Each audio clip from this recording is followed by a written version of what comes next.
भगवतामृतम, इसमें श्रवण कर रहे हम लोग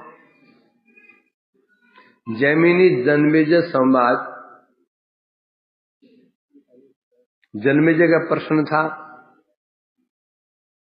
आप कृपा करके मेरे पिता परीक्षित जी और मेरी दादी या पितामही उत्तरा जी का जो संवाद था वो हम श्रवण कराइए। तो उसी प्रसंग में यहाँ पर जैमिनी जी कल कह रहे थे, परीक्षित जी बड़े प्रसन्न हुए अपनी माता जी के प्रश्न सुनकर के। अब वो बता रहे किस प्रकार से कृष्ण की कृपा है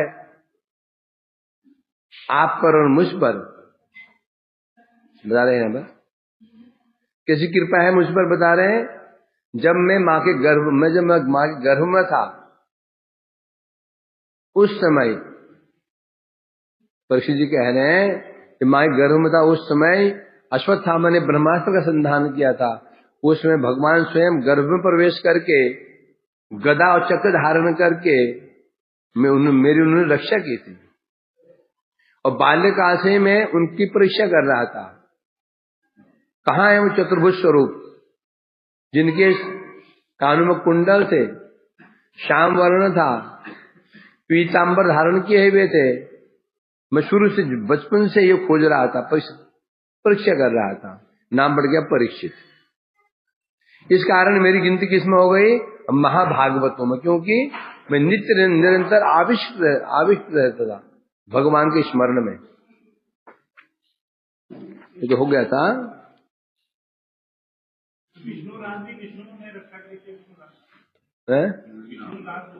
विष्णुरातो, विष्णुना आतो इति विष्णुरातो, आत्मनोद देना। विष्णु ने उन्हें जीवन दान दिया था, या विष्णु ने परीक्षित जी को युधिष्ठिर को दान किया था। विष्णु रातो, अरे जानते प्रभु, अरे मेरे परीक्षा ले रहे हैं, कुछ भी रहे उत्तर भी दे रहे हैं।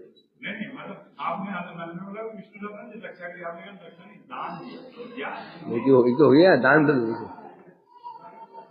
तो कल यहाँ बता रहे थे ये नानुवर्ति महताम गुणे कृतो विख्यापितो हम कलि निग्रहेण संपाद्य राजस्यम अद्भुता ततो निर्वेदितो भूषुर सापदापनात्।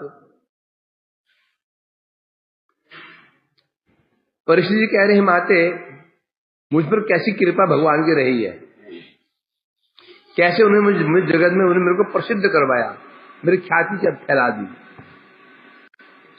पहले तो महतान गुणे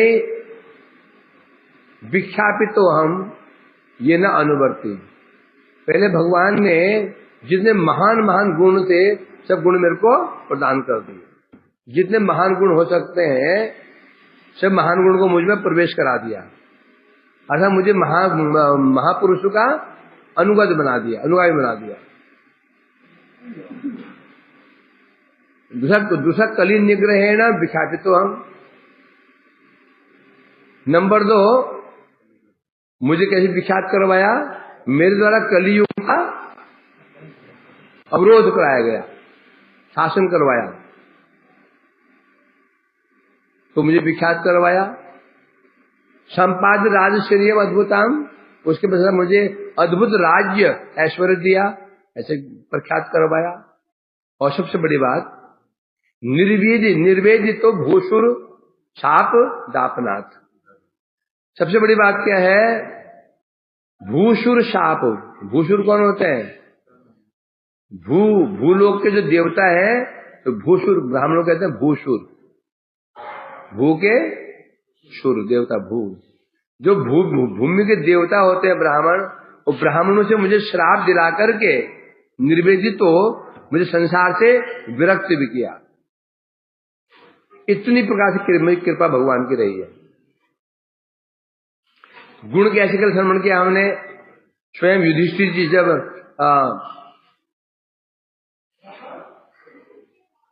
ब्राह्मणों ने जब परीक्षित जी का नामकरण कर रहे थे ब्राह्मण लोग, तब कहा था कैसे यह पुत्र इक्ष्वाकु के समान प्रजा रक्षक होगा, रामचंद्र जी के समान सत्य प्रतिज्ञ होगा,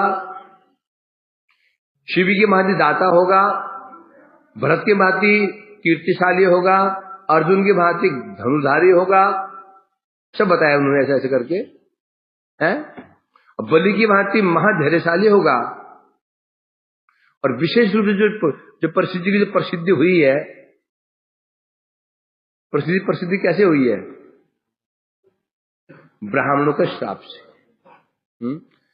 प्रसिद्धि ऐसे हुई है, बता रहे हैं, क्या बता रहे हैं यहां पर? कली निग्रहेण है ना, अभ्यर्थित तदा तस्मै स्थानीय कले ददो द्योतन पाने से बताया ना। जब परीक्षित महाराज जब पूरे दिग्विजय के लिए निकले, जब कुरुक्षेत्र की पूर्व दिशा में सरस्वती के तट पर उन्होंने देखा गाय रूपी पृथ्वी, बैल रूपी धर्म, एक गाय और बैल की जोड़ी थी। उन दोनों को एक महा भयंकर स्वरूप वाला व्यक्ति उन दोनों को पीट रहा था। गाय कौन थी? पृथ्वी देवी। गाय का स्वरूप पृथ्वी स्वरूप मतलब गौ रूप में अनेक से प्रमाण मिला है। जब पृथ्वी देवी पहुंची थी देवताओं के पास में, किस रूप में थी? गौ रूप में थी।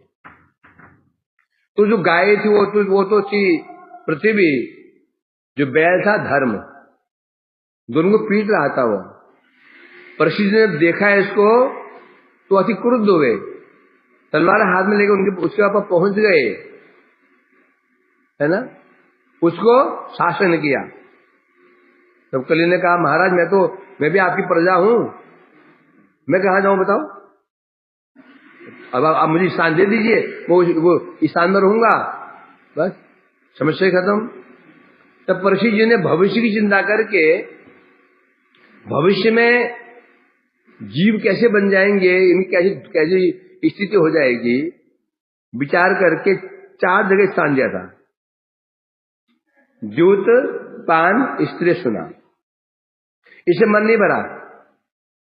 मतलब करीबन मेरा तो बहुत बड़ा परिवार है, ये 4 जगह कैसे काम चलेगा? और स्थान दे दीजिए। तब क्या स्थान दिया? जात रूपम अदात प्रभु, स्वर्ण। तब भगवान ने कहा, परीक्षित ने कहा तो ठीक है, स्वर्ण तुम्हें स्वर्ण मतलब अवैध धन, उसमें स्थान दे दिया। तो इस प्रकार से परीक्षित ने कली को बांध दिया, उसको बांध दिया। बांध करके इस प्रकार से प्रसिद्ध हो गया कि परीक्षित महाराज जी ने दुर्दांत कली को भी वश में कर लिया। ये उनकी प्रसिद्धि हो गई है। उससे भी अधिक कैसे बता रहे हैं यहां पर? मुझे निष्कंटक राज्य ऐश्वर्य प्रदान किया। उससे भी अधिक उनकी करुणा क्या थी? उन्होंने मुझे भूषुर शाप अपदापनात निर्वेदितो राज्य श्रियम। बड़ी बात क्या किया उन्होंने? अंत में मुझे ब्राह्मण बालक से अभिशाप दिलवा दिया। अभिशाप दिलवाकर मुझे संसार से विरक्त भी कर दिया। बड़ी बात क्या है? विरक्त करना। ऐश्वर्य संपत्ति दे सकते हैं, देवता भी देते हैं। देवता को हम जो भजन करते हैं, देवता भी हमें धन संपत्ति ऐश्वर्य दे देते हैं, और भगवान भी देते हैं। दोनों में अंतर क्या है? भगवान भी ऐश्वर्य दे देते हैं और देवता भी दे देते हैं। दोनों में अंतर क्या रहता है? देवता केवल फंसाना जानते हैं, निकालना नहीं जानते हैं। वो दे सकते हैं ऐश्वर्य, परंतु फिर हमें संसार से विरक्त देवता लोग नहीं कर सकते। वो स्वयं तो आ सकते हैं, इंद्र स्वयं आ सकते हैं राजगद्दी के प्रति। भगवान देते हैं तो फिर उससे फिर विरक्ति भी करवा देते हैं।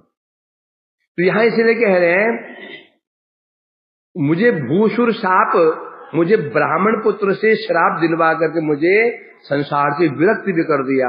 ये बड़ी करुणा है मुझ पर भगवान की। कैसे करुणा क्या है? शमीक मुनि का पुत्र श्रृंगी जो बालक था, उसने मुझे श्राप दिया था। आज तक्षक सप्तमे अहनि दंशति। शमीक मुनि का पुत्र श्रृंगी ने कहा था, जिस व्यक्ति ने मेरे पिता के गले में मरा हुआ सर्प डाला है, 7वें दिन तक्षक एक सांप जाति होती है, तक्षक एक नाग जाति है, और तक्षक 7वें दिन उसको दंशन करेगा। है ये जो श्राप दिया था 7वें दिन कोई ऋषि ने, वास्तव में क्या बता रहे हैं यहां पर? कृष्ण की करुणा न होने से निर्जन आश्रमवासी मुनि कुमार की साधन की प्रवृत्ति कैसे हो गई? ऋषि पुत्र है वो, ऋषि पुत्र के अंदर ऐसे ऐसे क्रोध कैसे आ सकता है? वो आश्रमवासी ऋषि पुत्र है, ऋषि पुत्र इतनी जल्दी क्रुद्ध नहीं होता, छोटी बात के लिए। और मैंने विचार किए, वो ऋषि पुत्र को सामान्य बालक नहीं है, झट गुस्से में आगे कुछ बोल दिया। ऋषि पुत्र है, पहले उसको विचार करना है, सोचना चाहिए था, घटना को सोचना चाहिए था, ये घटना कैसे हुई। ये सामान्य बच्चे की बात गुस्से में हिसाब दे दिया। बाद में शमीक ऋषि ने भी उस बालक को डांट फटका लगाए थे। तो बिना सोचे समझे तुमने महान अनर्थ कर डाला। तो कह रहे वो सामान्य बालक था नहीं, सोचो जिसके अभिशाप, उसका अभिशाप क्या हो गया? फलित हो गया। तो वो बच्चा सामान्य बच्चा था, उसका जब अभिशाप फलित हो गया तो क्या वो बच्चा सामान्य था? तो सामान्य नहीं था तो उसने विचार क्यों नहीं किया? उसकी वृत्ति ऐसे कैसे हो गई? तब बता रहे हैं क्योंकि वो जो ब्राह्मण बालक था वो मुनि कुमार की ऐसी वृत्ति होनी ही नहीं चाहिए थी, उसके असंभव था। बिना सोचे समझे यही अंतर पड़ता है सामान्य बालक को, सामान्य बालक में ऋषि मुनियों में ये अंतर पड़ता है। ऋषि मुनि विचार करेंगे पहले, और सामान्य हम मनुष्य जो हम कौन है? प्रत्यक्षवादी, जो देखते हैं उसमें ओवर एक्शन हो जाता है। इसलिए मुझे मारा तो मेरा शत्रु है, परंतु मुनि लोग क्या विचार करेंगे, इसने मुझे मारा, इसमें कारण क्या था, इसलिए मेरा अहित किया, कारण क्या था, कारण खोजेंगे। तत्तनुकम्माम कंपाम सुसक्षम सुसमीक्ष मानो। ब्रह्मा ने कहा था ना, क्या कहा था? आत्म विपाकम, हे भगवान जो मुझे अच्छा बुरा मिल रहा है मैं क्या मानूं, इसको मेरा ही किया धरा है, इसलिए मैं किसी दोष ना दूं। तो इसलिए जो ब्राह्मण बालक में ये बुद्धि क्यों नहीं आई? झट करके उसने श्राप कैसे दे दिया? दूसरी ओर मेरे जैसे राजा, परीक्षित विचार कर रहे हैं, मेरे जैसे राजा जो परम धार्मिक, पांडवों का वंशधर, पांडव कौन है? ब्राह्मणों के भक्त रहे। विशेष रूप से परीक्षित किनके अनुगत है? कृष्ण का अनुगत है, जो ब्राह्मणों के ब्राह्मण देव कृष्ण है। तो यहां कह रहे हैं दोनों चीजें यहां पर, दोनों में क्या है? विरोधाभास। मुनि को गुस्सा आ गया, यह है विरोधाभास। मेरे जैसे एक राजा, और मैंने उसके ऋषि के गले मरा सर्प डाल दिया, थोड़ी प्यास लगी और मैं व्याकुल हो गया, और उधर वो ऋषि पुत्र क्रुद्ध हो गया, वो व्याकुल हो गया। दोनों ने क्या किया? ऋषि पुत्र ने विचार नहीं किया, ऋषि पुत्र क्रोध के वशीभूत हो गया और मैं प्यास के वशीभूत हो गया। ऋषि पुत्र किसी वशीभूत हुआ? क्रोध के, और मैं किसी वशीभूत हुआ? प्यास के। और दोनों ही माया की वृत्ति है, क्रोध भी और भूख प्यास भी माया की वृत्ति है। और दूसरी बात क्या है? मैं माया के वशीभूत हो जाऊं इतना सहज नहीं, क्योंकि मैं कृष्ण के द्वारा रक्षित हूं। और पहले कह दिया कि मैं जब से मैंने जन्म लिया मैं खोजता रहता था वो चतुर्भुज रूप का है, चतुर्भुज रूप का है, इसलिए मेरी ख्याति किसमें हो गई? महाभागवत में हो गई। तो जब वो स्वयं महाभागवत परीक्षित जी हैं, वो किस प्रकार से प्यास के वशीभूत, सामान्य जल की प्यास के वशीभूत हो सकते हैं?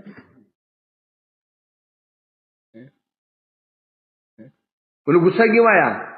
ये देखो ऋषि बैठा हुआ है, मैं सम्मान भी नहीं किया। तो ऐसे ऐसे जो परीक्षित जी क्या वो सम्मान की भूखे हैं क्या? उन्हें परिस्थिति के आधार रह सकते क्या? नहीं रह सकते। तो इसलिए परीक्षित जी कह रहे हैं तो शायद जो घटना घटी है ना, ये घटना के पीछे कारण क्या है? भगवान की कृपा। कैसे? पहले उन्होंने करुणा करके मुझे क्या दिया? कैसे राज्य दिया? निष्कंटक राज्य दिया, पूरा राज्य दे दिया जिसमें कोई मेरा शत्रु ही नहीं रहा। फिर उसके बाद क्या किया? मेरे बता रहे हैं अपनी चेष्टा से मेरे लिए भोगों से विरक्त होना संभव नहीं था। परिषद जी कह रहे हैं अपने प्रयास से मैं भोगों से विरक्त हो जाता, मेरे लिए संभव नहीं था, संभव ही नहीं था। ये भागवत में कहा गया है, स्वयं परिषद जी ने कहा, ये प्रथम स्कंद 11-14। हाँ ये कह रहे ना, तस्यो मेघस्य परावरेशो व्यासक्ति चित्त गृहेष्म भीक्षणम निर्वेद मूलो द्विजराशाप रूपो यत्र प्रस्तो भयम श्वास दत्ते। परिषद स्वयं कह रहे हैं ये। असल में मालूम क्या, देखो परिषद ने स्वयं व्यक्ति जो भागवत पाठ करते हैं ना, वो उच्च जो पढ़ते ही नहीं, भागवत में लिखा है। सीधा बोल देते हैं परिषद जी ने के सिर पर कली बैठ गया, अभिशाप दे दिया। और परिषद जी क्या कह रहे हैं?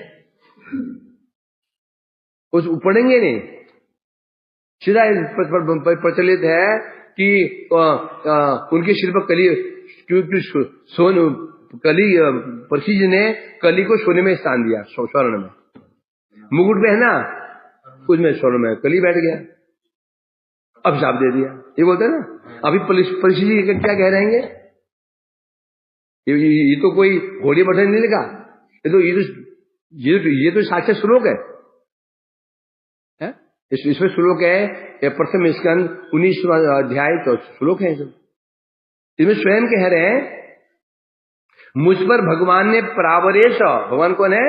परावरेश, पर अवरेश, कार्य कारण के नियंता, कार्य और कारण, जो पर और अवर, पर मने कार्य, अवर मने कारण, अथवा ब्रह्मा से लेकर कीट तक जितने प्राणी हैं सब ईश्वर हैं प्रावरेश, मुझ पर बड़ी कृपा की। क्योंकि क्या कृपा की?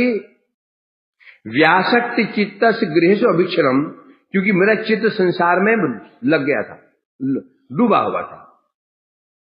निर्वेद मूल द्विजाप रूपो, मैं संसार में आसक्त हो गया था, उसके ऊपर मैंने ब्राह्मण का अपमान भी कर दिया था, है ना। तो भगवान ने सोचा, वो कह रहे हैं तो कह रहे भगवान ने सोचा भय ही विषय अनुरागी व्यक्ति के वैराग्य का लक्षण है। किसी वैराग्य संसार दिलाना हो तो क्या है? भय, डर, है ना। यदि हमें किसी को हटाने की वस्तु तो क्या दिखाते हैं? डर दिखाते हैं। छोटा बच्चा है ना, क्या मिठाई खाते तो क्या बोलते हैं?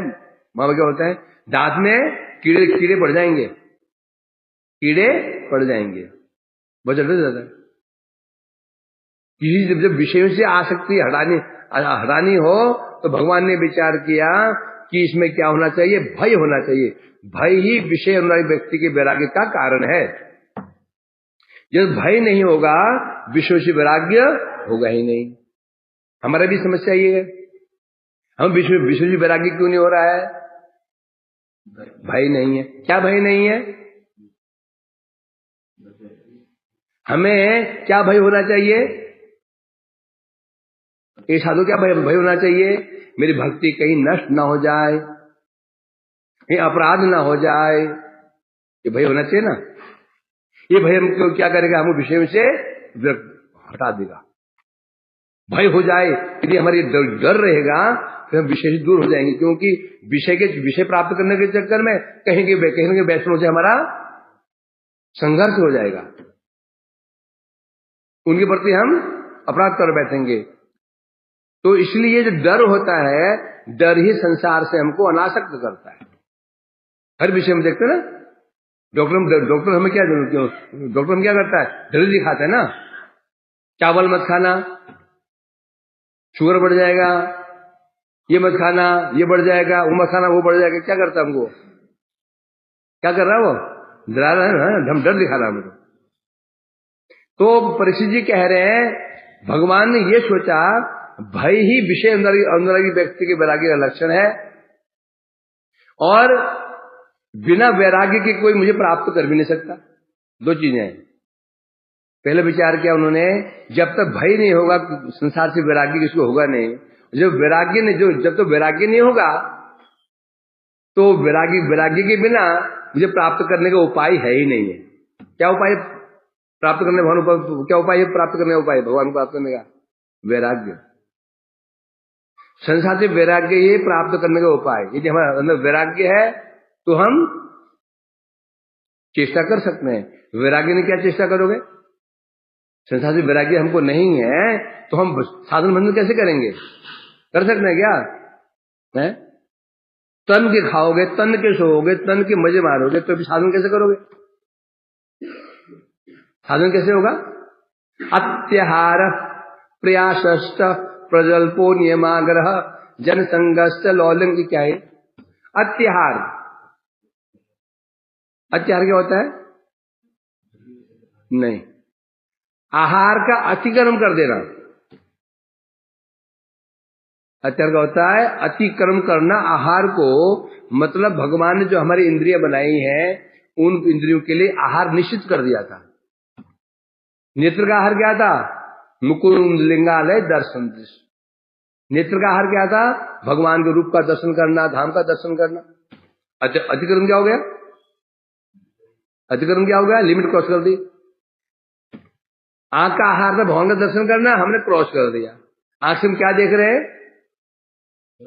जड़ जगत का दर्शन कर रहे हैं, मूवी देख रहे हैं, गाने देख रहे हैं, माता पिता को देख रहे हैं, दृश्य देख रहे हैं। ये क्या हो गया? ये अत्याहार हो गया। कान का आहार क्या था? क्या आहार था? अच्युत सत कथोदय। कान का आहार क्या था? भगवान कथाओं को श्रवण करना ही कान का आहार था। अतिक्रम हो गया। क्या अतिक्रम हो गया? कथाएं तो सुनेंगे नहीं, और जागृत जितनी भी जागृति बातें हैं और सुनने में रुचि हो जाती है। ये कान का अत्याहार हो गया। जीव का आहार क्या था? जीव का भगवान का प्रसादन। इसको हम लोग क्रॉस कर गए। प्रसाद तो पाएंगे नहीं, रेस्टोरेंट में जाकर के, खोमचे में जाकर के, ढेर में जाकर गोलगप्पे खाएंगे, पिज्जा बर्गर खाएंगे। तो क्या हो गया? ये आहार का क्रॉस कर दिया, अत्याहार हो गया। ऐसी नासिका, ऐसे ही त्वचा का आहार क्या था? भगवान के चरणों को स्पर्श करना, गुरु के चरणों को स्पर्श करना। स्पर्श किया नहीं और माया का स्पर्श करने में लगे। अत्याहार। इससे क्या होगा? क्या बताया? शरीर भक्ति विनश्यति। ये भय दिखाया नहीं दिखाया? अत्याहार करोगे तो भक्ति विनष्ट हो जाएगी। तो अब भक्ति विनष्ट हो जाएगी। अब जिसको तो भक्ति चाहिए, तो वो क्या करेगा? तो फॉलो करेगा, अत्याहार से बचेगा, है ना। और उसको भक्ति चाहिए ही नहीं तो क्यों बचेगा? वो छोड़ेगा इन चीजों को, अत्याहार से बचेगा? नहीं बचेगा वो। तो इसलिए यहां कह रहे हैं, यहां पर तो वैराग्य न होने से, यदि वैराग्य हमारे अंदर नहीं हुआ तो फिर हम कभी भी भगवान पर प्राप्त करने की चेष्टा नहीं कर सकते हैं। और वैराग्य तभी होगा जब भय होगा। भय का लक्षण क्या है? प्रेम। प्रेम का लक्षण क्या है? भय। तो भय होता है ना, शरीर से भय है तो हम अब शरीर से हमारा प्रेम है तो हम बचाने की चेष्टा करते हैं। शरीर से प्रेम है कि नहीं है? तो लक्षण क्या है? वैराग्य। क्या वैराग्य है? जिससे शरीर नष्ट हो जाए हम उसको छोड़ देते हैं, ये तो होगा ना। तो यहां भगवान ने विचार किया कि जब तक वैराग्य ना हो उन्हें प्राप्त करने का कोई उपाय ही नहीं है, इसलिए उन्हें विचार किया किसी प्रकार से परीक्षित जी को संसार से वैराग्य दिलवाना होगा। पर ये बात यहां जाननी पड़ेगी, परीक्षित जी संसार में आ सकते हैं ही नहीं है, क्यों? पीछे हम श्रवण करके आए हैं, जो ऐश्वर्य हमें भगवान देते हैं वो ऐश्वर्य सद ऐश्वर्य। क्या होता है? सद धन। क्या था? सद धन। सद धन, असद धन। जो ऐश्वर्य भगवान हमें देते हैं वो धन है सत। जो हम अपनी चेष्टा से प्राप्त करते हैं कर्मों से, वो है असत। अंतर क्या है? जो धन हमें भगवान से प्राप्त होता है वो धन का कभी रिएक्शन नहीं होगा। धन का रिएक्शन क्या होता है? अहंकार, मत्तता है। वो कहा था पांडवों को धन कौन सा था? सद धन था। उनको ऐश्वर्य कौन दिया था? भगवान ने दिया था। इसलिए कभी वो ऐश्वर्य उनके सिर के ऊपर चढ़ के बोला, सिर पे चढ़ के बोलना, सिर पे चढ़ के बोलना, तो बोला था क्या? कभी वो ऐश्वर्य ने कभी उनको अपने वश में किया था? नहीं किया था। क्यों? वो दिया किसने था? भगवान ने। ये सीधी बात है ना, है ना।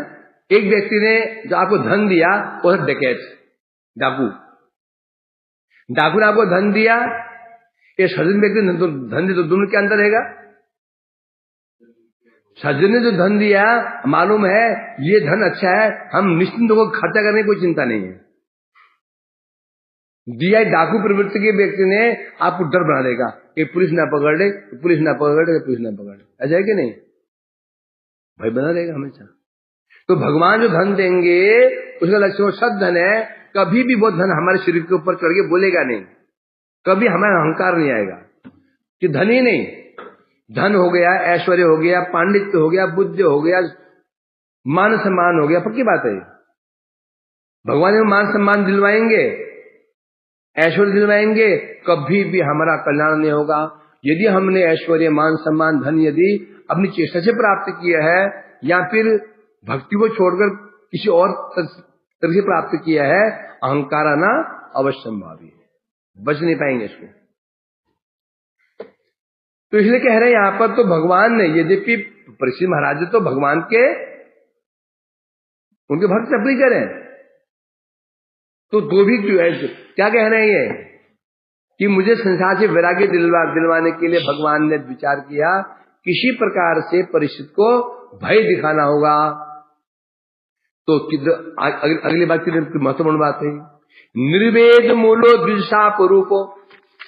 भगवान स्वयं क्या बन गए? क्या बन गए? ब्राह्मण श्राप बन गए। तो श्राप नहीं था वो, भगवान ही क्या रूप धारण कर लिया? श्राप। क्योंकि सामान्य श्राप परीक्षित को स्पर्श नहीं करेगा। क्यों? क्योंकि कृष्ण की रक्षा में लगे हुए हैं। सामान्य ब्राह्मण का श्राप स्पर्श करेगा क्या? रक्षा दीजिए, कृष्ण रक्षा करने वाले हो, सामान्य ऋषि मुनि, क्या उन्हें श्राप स्पर्श करेगा? परीक्षित को नहीं कर सकता। जो कृष्ण के जो सुरक्षा चक्र में जो घिरे हुए हैं परीक्षित जी, श्राप क्या करेगा उनका?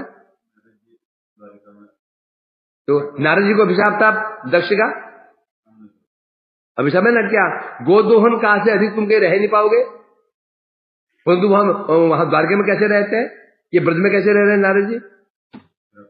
क्यों? यहां पर क्या है, नारद जी भगवान की सुरक्षा चक्र में, तो यहां श्राप काम नहीं करेगा।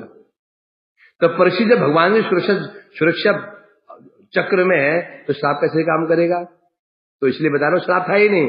वो ब्राह्मण के मुंह श्राप के रूप में भगवान ही निकले थे। वो श्राप क्या था? भगवान ने श्राप का रूप धारण किया, इसलिए भगवान ही अपने चक्र को भेज सकते हैं। भगवान चक्र कौन भेज सकता है? भगवान ही भेज सकते हैं। इसलिए परीक्षित को अभिशाप लगा। तो यहां स्पष्ट कह रहे हैं, तुम्हें ये चीज श्लोक ध्यान देने पड़ेंगे। लोग जो बोलते हैं ना, नहीं जी नहीं, परीक्षित ने, उनको प्यास लगी, उनको दिमाग खराब हो गया, उन्हें शाप डाल दिया। क्या बता रहे हैं? निर्वेद मूलो द्विशाप रूपो यत्र प्रसतो भयमाशुधत्ते। मुझे भय प्रदान करने के लिए, भय प्रदान करके संसार से विरक्त करने के लिए मेरे को उन्होंने स्वयं भगवान ही ब्राह्मण श्राप के रूप में ब्राह्मण मुख से बाहर निकले।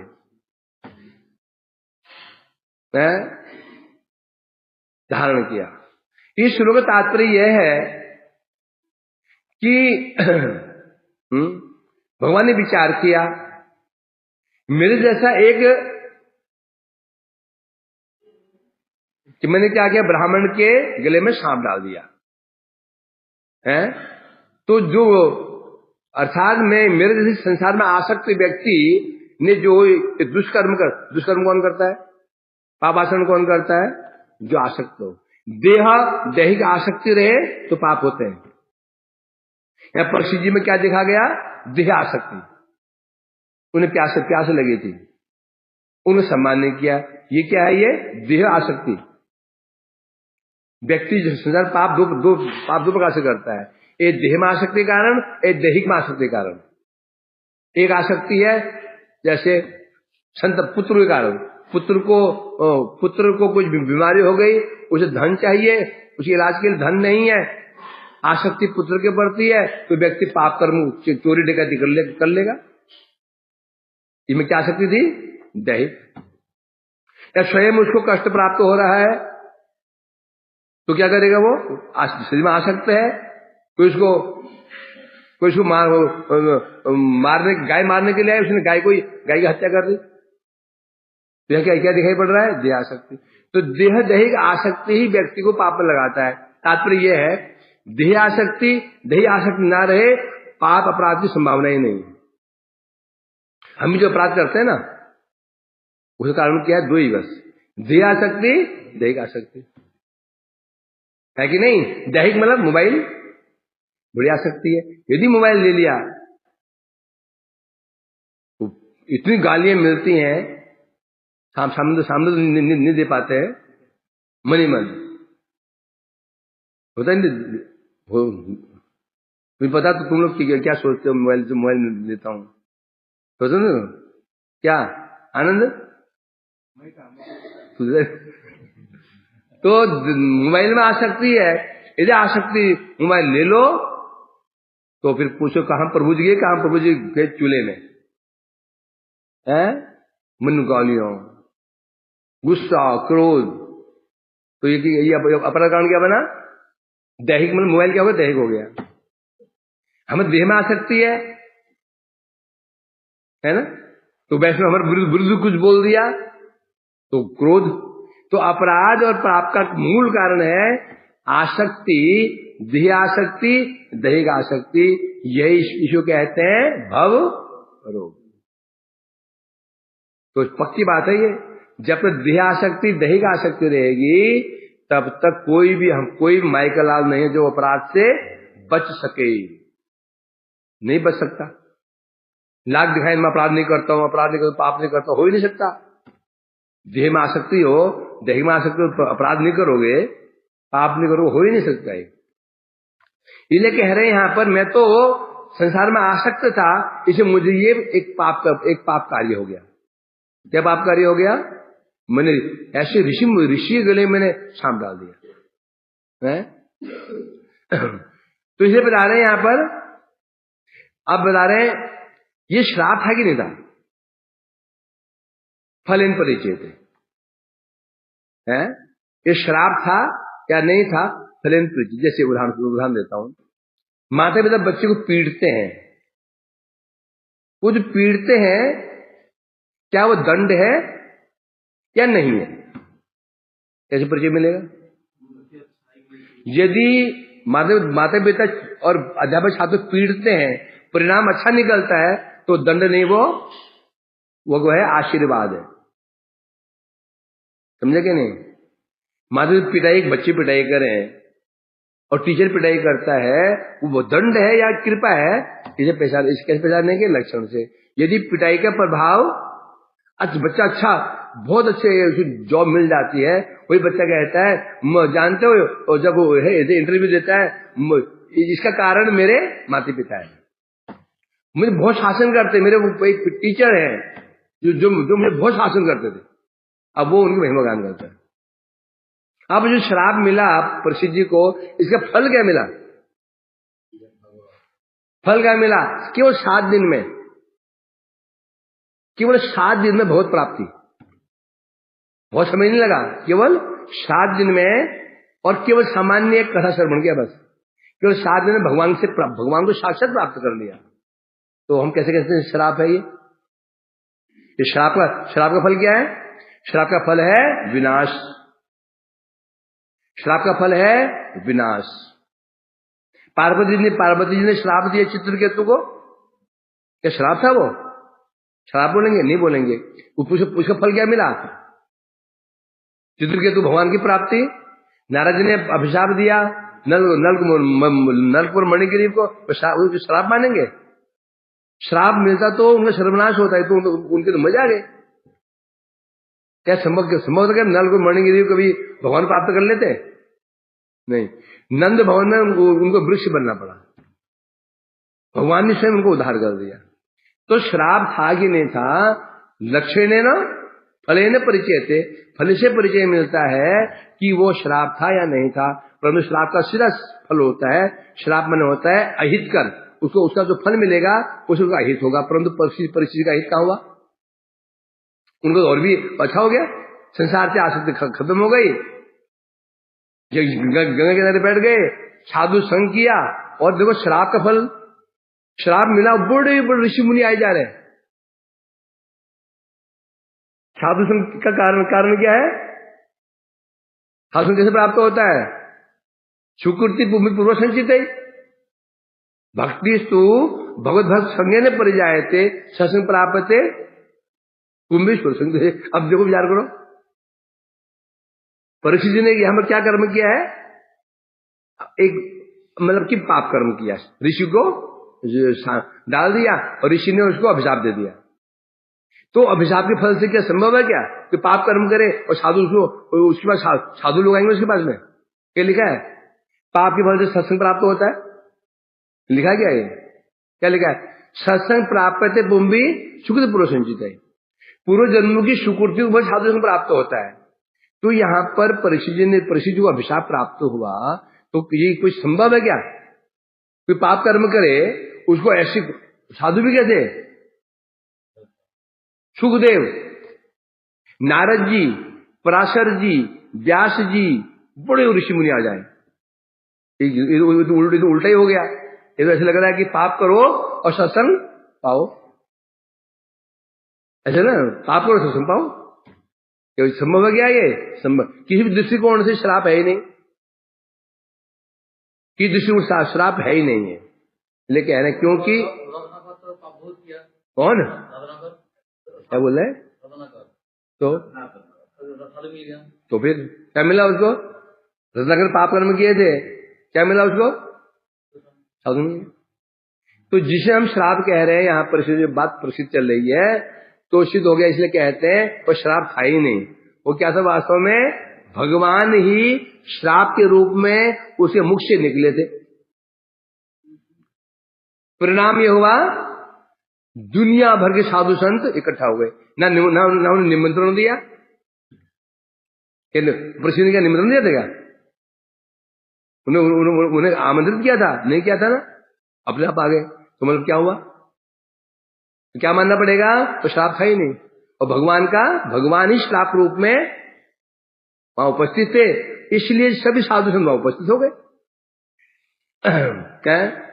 तो यहां परंतु अब ये तो एक पक्ष है, भगवान एक साथ कई काम करते हैं। एक तरफ तो इससे ये तो प्रसिद्ध जी के लिए हुआ, तो सामान्य जीवों के लिए क्या शिक्षा है? तो हमारे जो सामान्य जीवन की क्या शिक्षा है इसमें? ये शिक्षा यहां बता रहे हैं यहाँ पर क्या क्या शिक्षा है? जब तक हमारे संसार में आसक्ति रहेगी हमारा कल्याण नहीं हो सकता, इसलिए संसार वैराग्य अति आवश्यक है।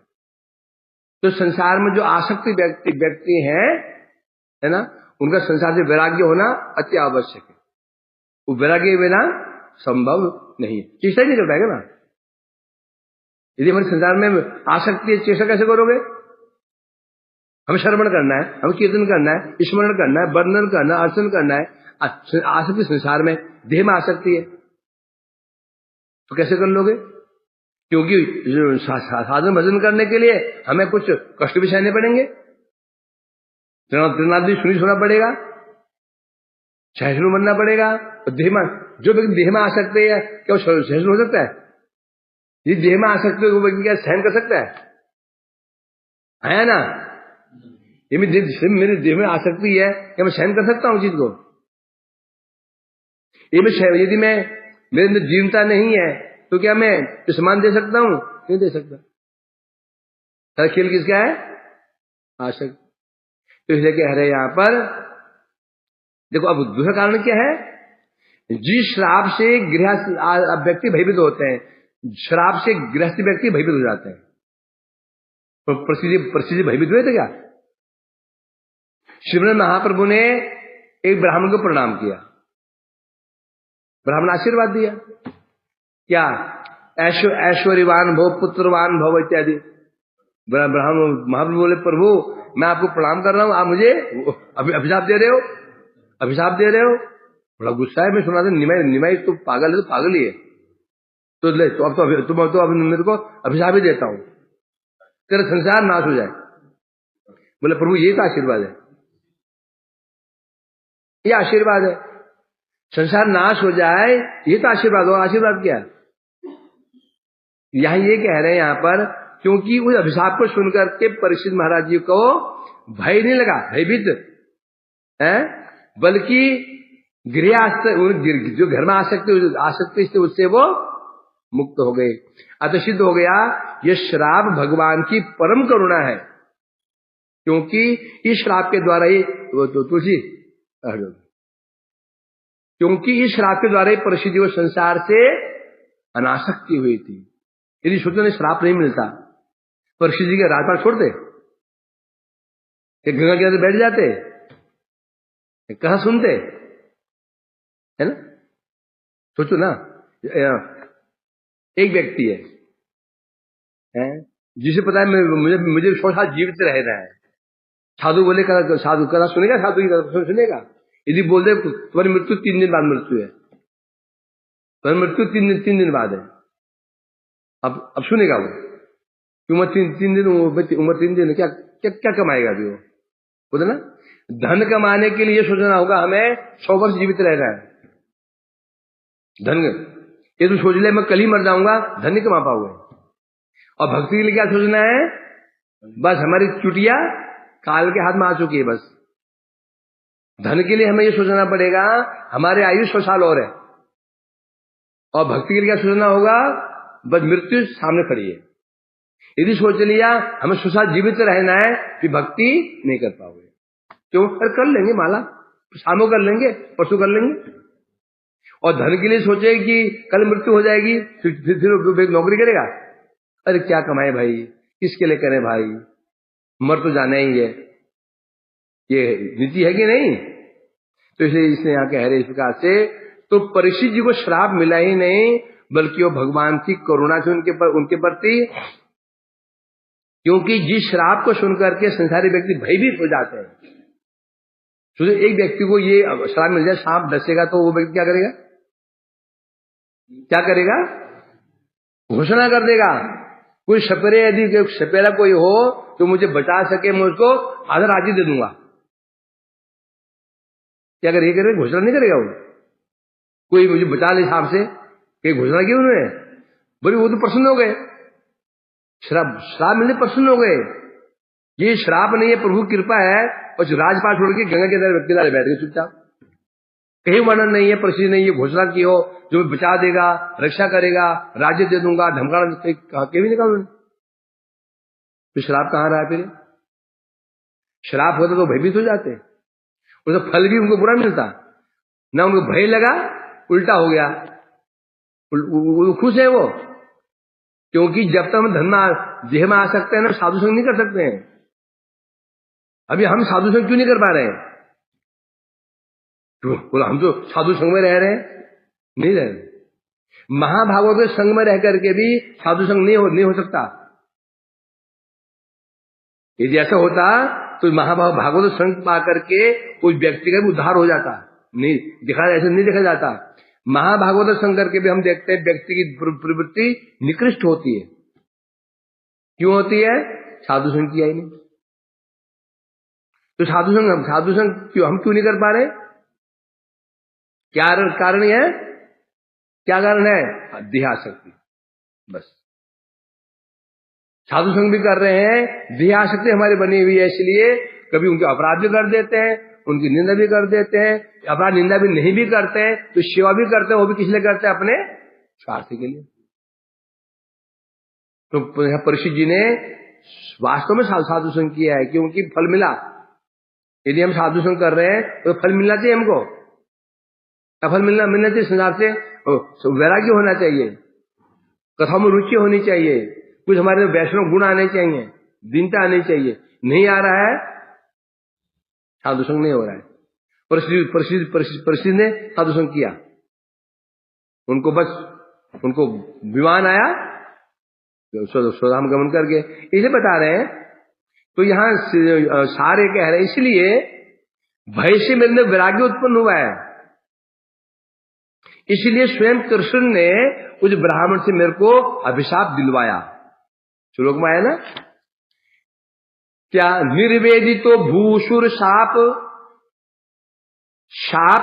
दापनाथ। शाप दिया नहीं कह रहे हैं, ब्राह्मण ने शाप नहीं दिया उनको, नहीं। भूसुर शापात, भूसुर जो ब्राह्मण था, उससे उन्होंने शाप दिलवाया। किसको? परशु दिलवाया। शाप सीधी बात है ना, वो ब्राह्मण बालक इतना मूर्ख नहीं था, सामान्य बालक नहीं था। वो कौन है? वो ऋषि पुत्र है, जिसकी वाणी इतनी सत्य हो सकती है। जब साधु दसेगा दशा, तो बालक सामान्य कैसे हो सकता है? जो सामान्य नहीं तो उसकी इतनी सामान्य बुद्धि कैसे हो गई? क्रोध में ऐसा अंधा कैसे हो गया? उन्हें तो विचार भी नहीं किया, देखो तो सही किसी ने किया। ये सामान्य व्यक्ति ऐसा करता है, कारण खोजता नहीं, चल करके एक्शन ले लेता है। तो यहाँ कई चीजें जो दिखाई पड़ रही हैं, उनमें क्या है? विरोधाभास है। तो जो सिद्ध हो जाता है कि ये श्राप था ही नहीं, ये क्या था वास्तव में? भगवान की। और प्रसिद्ध कह रहे हैं ये मुझ पर भगवान की बड़ी करुणा थी है। या फिर हमारे पक्ष में क्या है? ये हमारे पक्ष में क्या है? भगवान ने हम जीवों को शिक्षा प्रदान की इसके द्वारा। परीक्षित जी क्या बन गए? ये अर्जुन को भी मोह नहीं हुआ था, उन्होंने अभिनय किया था। उसे परीक्षित जी ने एक लीला की है। कैसी लीला की है? सामान्य संसार में आसक्ति व्यक्ति की लीला की है।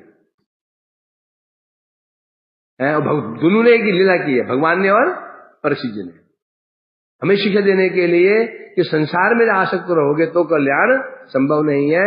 यदि कल्याण चाहे तो संसार से आसक्ति काटनी ही पड़ेगी। ये तो इस प्रकार से यहाँ पर परीक्षित महाराज जी अपनी माता उत्तरा जी को कह रहे हैं, ये माता किस प्रकार से भगवान की करुणा मुझ पर है, आप पर है, हम दोनों पर है। फिर क्या किया? तशिष्य रूपेण च मत्प्रियम तम संश्राव्य शापम निलयांधकूपात् शिवासुदेवेन विकृष्यनीत प्रायोपवेशनाय मतिम जुनद्याम। तो कह रहे हैं यहां पर, फिर तस्य रूपे मत प्रियम तम संश्राव्य। फिर मुझे जिसने बताया कि परीक्षित जी आपको श्राप दे दिया है शमिक पुत्र ऋषि के पुत्र श्रृंगी ने, जिसने मुझे श्राप की बात सुनवाई थी, वो कौन था? कौन था बता रहे हैं यहाँ पर? वासुदेव ने जिस ब्राह्मण शिष्य के रूप में मुझे वो श्राप सुनवाया था कि आपको श्राप मिल चुका है। क्योंकि जैसे परीक्षित महाराज जी राजमहल पहुंचे, पीछे पीछे पीछे पीछे वो ऋषि का शिष्य आ गया था, क्योंकि ऋषि ने कहा, कह दे जाओ जाके उनको इसके बोध करवाओ, बताओ उनको, उन्हें श्राप प्राप्त हो चुका है, चेष्टा कुछ कर ले। तो राजमहल में पहुंचे ही थे ऋषि महाराज जी, पीछे पीछे शिष्य बोल गया था बताने के लिए।